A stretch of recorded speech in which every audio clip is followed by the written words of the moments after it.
Hello and welcome to this week's episode of Hashtag Leadership, What's on Your Minds. Remember, we're a podcast to make you stop and think about your leadership journey by speaking to amazing people with amazing stories and experts in their field. So if you haven't already, make sure you hit subscribe on the YouTube channel and hit follow on your podcast provider. So today we are speaking to Oli. How are you, sir? Yeah, not doing too bad at all. And thanks for inviting me onto the podcast.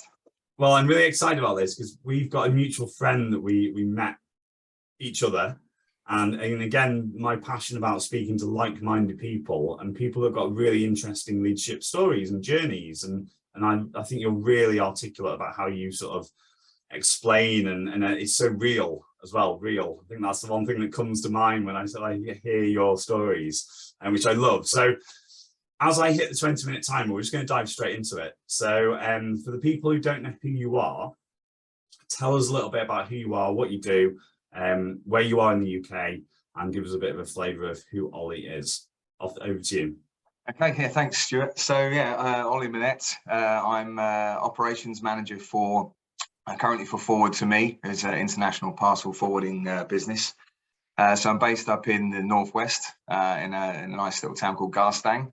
You probably tell from the accent that I'm not originally from up in the northwest, and I've now lived up here for 11 years, and I've been working in the northwest probably for the last 4 years. So did quite a big change in my life from moving from Cambridge up to the northwest, all based on falling in love and having a family and all of those aspects. So 25 years in operations, probably 24 years in operations management. Started at a very young age with responsibility roles, and now, yeah, very much enjoying where I am in my work and personal life.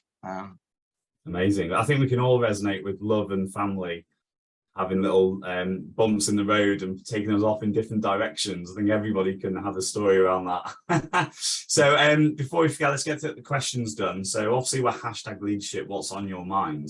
And what comes to your mind when you hear the basic term leadership? Well, I mean, leadership is something that really spikes me and gives me sort of energy, because I have been on a journey to sort of find it, and I'll touch on that as sort of other bits as we further go down. But in regards to what does leadership mean to me, for me, it's a combination.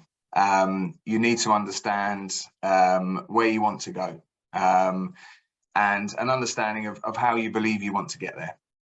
I think that's very important as a leader before you can start to engage and to develop a team. You need to have that direction. Once you've got that, it's then selecting your team, putting people around you that can help grow to the direction that you want to go, and the tasks that you see ahead of yourself. Mm-hmm. Now, the leadership aspect and building that, for me, is very important. It's about being a collaborative. You don't always have all the answers as a leader. You don't know everything, and you need people around you who can help you solve issues, help you make those big steps. And what you need to be there is you need to mentor, you need to train, you need to collaborate, and make people feel that their opinion and their input counts. I think that's the key thing to me. The other side, Pat, for me, what I've learned over the years is about consistency. In order for leadership to be leadership, you need to be consistent. And with I think the recent passing of the Queen, very sad and sorry time, but celebrating that, if you look at the Queen and you look at a report that was done by Edward Seagull in Forbes, and he said over the 70 years of the Queen being in power, from the outside looking in, you just saw consistency. Everything seemed to be in place, in order, and under control. And I think that is a great leadership example from the Queen, that in 70 years the world changed so much. There was so many impacts in the life and around, and the consistency that she gave to keep country, to keep her family sort of together. I think that's the key part.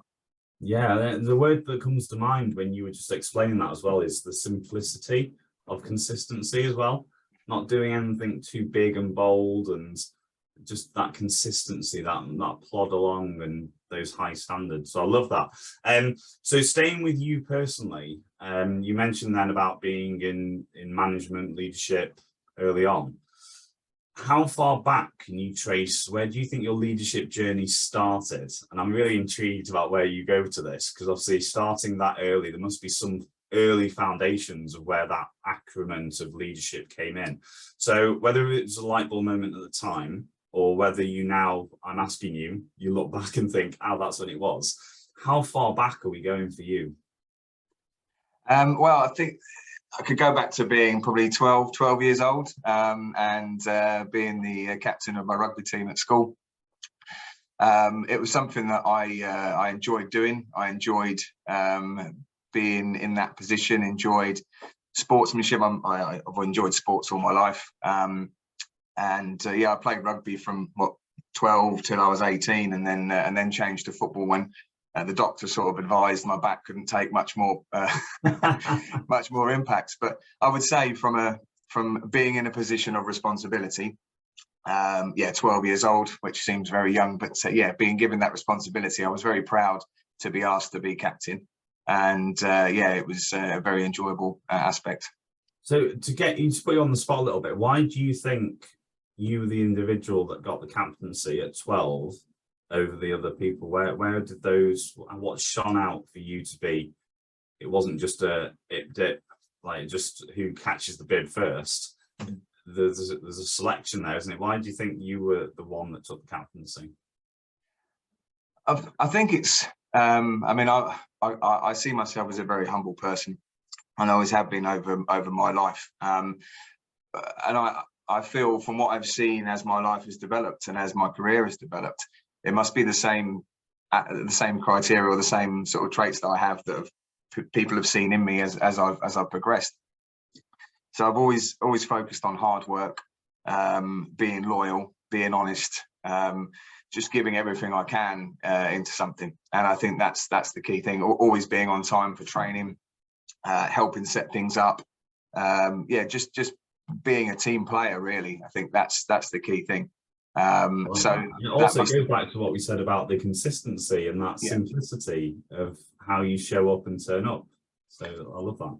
Yeah, I mean, I see it now when I try and recruit and people, and yeah, it's crazy how much in the last few years you see sometimes that's been lost. People forget that really to get somewhere in life, you don't have to be a rocket scientist. You don't have to reinvent the wheel. If you do the basics, and which really are honesty, loyalty, respect, then things happen. It's just certainly from a personal point of view, and again, this is my reflection, but for me, the basic things have been what's has given me that success. I love that. And again, what a great message to be sending out to the younger generation and people at the start of their leadership journey. Because sometimes we can be guilty of thinking, well, I'm not saying the quick fix, but we need to make bold statements and we need to have big impacts around us. And actually the simplicity and the consistency is the big impact you have on people around you. So I love that. So staying with your journey to where we are now, we always get people we have in the last sort of 20, 30 episodes say, what was the big impact moment? So whether it was a moment in an event or something, or a role that you had, or was it a person that had a big impact on your leadership journey? And whether positive or negative, like what would you like to point out as a big impact that's got you to where you are now in your leadership journey? Well, I think what I'd like to, and sort of being open and honest for the viewers and the listeners, I was fortunate to be put into a position of responsibility when I was 17, and yeah, I was 17. I was still I didn't really know what I wanted to do, where I wanted to go, and things. But if I maybe take it back 1 year, I left school at 16, and I didn't achieve the grades and the qualifications that I needed to go to the career I wanted. And I wanted to be an archaeologist. So that kind of got to that point, right, well, I can't do that. There wasn't an easy route to sort of get to that direction. So I thought to myself, what can I do? And the first thing that came to mind was, well, let's start earning some money. So let's go and get a job and start to build the foundation and start to get experience. And I started work at the age of 16, 8th of August, 1997. Not that there was a big date at DB Group, and that was basically the what I didn't know it was the launch of my longer term sort of leadership career. And by the time I was 17, I had some responsibility in the warehouse, and yeah, I'm going to be honest, from the age of 17 to about 24. And it was that longer period because the company was there was quite a small number of people in the business. It ranged at certain points from 3 people up to about 10, and the business was busy given the number of people there. So I didn't have the sort of the mentor support or someone to sort of tell me, to guide me on the right ways. So I kind of had to self teach myself whilst obviously working on in the business. And I kind of headed at this as well. I'm in a position of responsibility. I have a title. I'm a supervisor. I'm an assistant manager. I'm such and such. And because of that title, people should respect me and people should listen to what I have to say, and you will do as I say. And this is it's important for me to explain this because I wasn't a very good person in that realm. Yes, I had honesty and loyalty and respect, and I was hardworking and ticked all of those boxes. But I was missing the leadership, and I didn't realise that. I didn't realise at that time. To me, it was right. It was that wasn't even in my mindset. So it was the big change for me, and I was very fortunate. Is we introduced a new sales director who then became managing director into the business, and he could see my potential, but he could also see the rough edges. And don't get me wrong, it wasn't a simple solution, and we butted heads for a period whilst he was trying to make me see that yeah, all of these things are great, but the part that you're missing, which will make your life easier and make things so much better, is this over here. And it was people, it was leadership, it was how to bring people along with you where you want to go. No doubt, Ollie, you're going this direction, you want to do this, and this, but you're forgetting to bring those people along with you. We did 360-degree reviews. So again, something very basic. So we didn't have to do too many amazing things to find out the data to support where I needed to make improvements. So we did 360 reviews with the whole business, not just on me, but with everybody. But mine was quite telling. We spoke to a wide audience of people, and it seemed to be the key things. Tick, tick, tick on the hard working, the completion, the completer finisher, all of that stuff. But then the sort of the teamwork, the bringing people along, understanding other people's opinions, things like that was where I needed to improve. So how did you get yourself out? Like, it just says to me that you were stuck in the process lane. And then you needed to have a little bit of people lane in there as well in your swimming pool. So how did you make that transition? Obviously, it took a little bit of time, but what did you start to then? Because there might be people listening to this that go, "Oh yeah, that's me." Like, I'm stuck in process. How did you start to bring that into your sort of wheelhouse?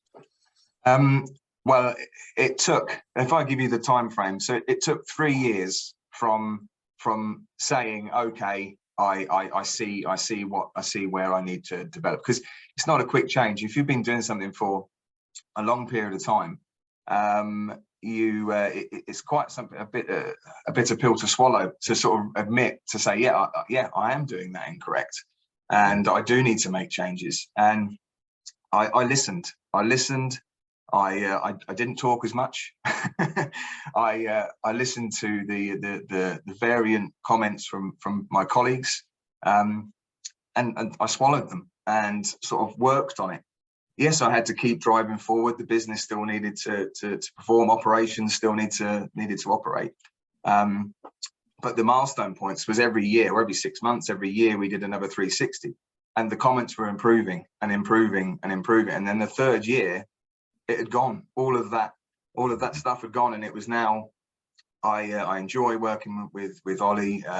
If we want something to get done, we understand that Oli will help to get it done. He'll work together. He takes other people's opinions, and it was like, wow. And the feeling was incredible. The feeling was great, because work became easier. Life became easier. And yeah.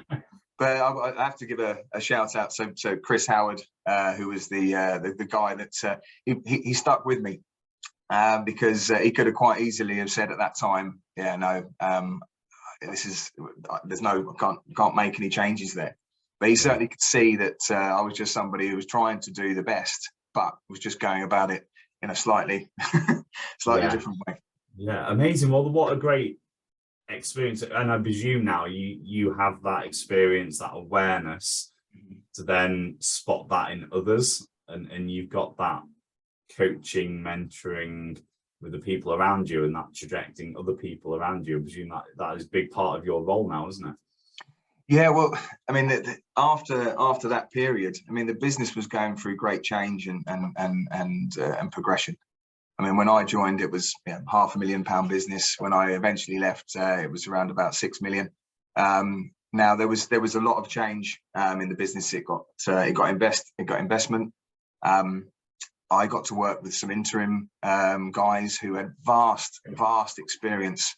And I just feel it important to sort of say some of the names for me, really. I mean, David Walker-Dean, who was an interim CEO who came in. And again, there were some big decisions to be made at the time. And I used what I'd learned, and I worked with him, and learned so much in a short space of time. And then from there, Wayne Zakers and Martin Coles, who came in as CEO and CFO. Again, they just shared so much of their insights into the world and into business, and I listened. I think this is the key point. I'm still not the finished article at all, and I never will be, because every day you learn something new. But the comment that I got from these guys was that the reason why they helped me and gave me the sort of knowledge and shared their experiences, because I was receptive and I listened and I showed respect and all of those things again. If I'd have been a closed book and been like, no, I know what I'm doing, I know how to be a leader, I know how to do this, then they would have said, I'm not going to waste my time. You go ahead, you do what you want and see where you get to. So I think I've been very fortunate to have some really influential mentors in my lifetime, which I think there's going to be quite a few people tagged when this goes out on LinkedIn, like name dropping left, right, and centre. So it's linked to what you just said. We've got 2 and a bit minutes left. It flies by. I want to pick up on something that you smiled at if you're watching it on YouTube at the start, because you smiled and you said that you need to, that you sometimes think you need to have all the answers. And sometimes, again, some of the people we coach and sometimes organizations that we deal with, senior leadership teams, they're quite, without even knowing it, they're holding on to a lot. And that responsibility and that pressure you put yourself on as an early stage leader, that you need to know all the answers. What does that look like in your story? And how do you suggest people get out of that mindset? I'm call it a mindset because I think it is a mindset, isn't it? Opening yourself up to using the team and having that collaboration that you used earlier on. What sort of things can people, or did you do to open yourself up and get away from that kind of like, I need to know all the answers and the pressure on yourself? I think it's all down to understanding that people are human beings, and you yourself as a leader are a human being. I think very much before my light bulb moment, I had two masks. I had a work mask and I had a sort of a personal mask, and that was my downfall. I wasn't being me. I wasn't being authentic. And I think for me to start welcoming other people's thoughts and ideas was becoming that authentic, was to realize that I don't know everything, and things become a lot easier when you ask the question to your team and you say, right, I really want to go here. This was the way I was going to go. What do you think? And someone might turn around and say, well, yeah, if you do that, but this might, and it might be something that is so simple, but it just wasn't in your psyche. It wasn't there in your mind. So I think certainly from 17 to 24, 25, I wasn't like that at all. I was like, yeah, I've got this idea. This is what we're doing. I don't care what you think. And this is where we're going. And, Blinkers on. Yeah. Whereas now I'm much more, and it's about the team. It's about treating people as human beings, involving them. Yes, of course, as a leader, you have to, there's points where you have to say, actually, I'm going to make the decision on this. We're going to go down this route. I've listened to everything you said, but for these reasons, X, Y, and Z, we're going to go this way. And if it's wrong, then I take full responsibility for. But certainly, if there's anybody watching this, I think if you're finding it difficult in a position of responsibility, then try and look in the mirror. Try and speak to people that are close to you, that can give you some honest feedback, and listen to it. There's nothing worse than asking for feedback and then dismissing it, because it's the feedback that really helped me. And I think the same thing would be about the letting other people help you. Is try it. If you've got an issue, you've got a problem, you've got something, just ask people in the team to give you a bit of support direction. Don't make a big thing of it. Just see how it goes, and I'm sure people will be more than surprised that actually it makes the whole thing a lot easier. Yeah, what an amazing way to finish the podcast as well. I think there's some key takeaways in there that are simplistic and consistent and easily implementable as well. If that's even a word. I like making words up. So Oli, thank you so much for joining me today. Ladies and gents, if you enjoyed that, make sure you hit subscribe on the YouTube channel. Make sure you follow us on your podcast provider. As it goes across our social media platforms, we always like to hear, one, that you've listened to the podcast or watched it, and what your personal takeaways and what you're going to implement when you move forward in your leadership journey as well. So Oli, thank you so much again. Thank you, Stuart. Yeah, and all the best with all your future podcasts. It's just great to see how much it's grown over the last 3 years. So yeah, incredible. It's building momentum now. We're over 100 now. So ladies and gents, thank you so much. Next week, 6 a.m. every Wednesday, we'll have an amazing guest on to share their story and expertise and helping you on your leadership journey. See you soon. Take care. Bye. Cheers.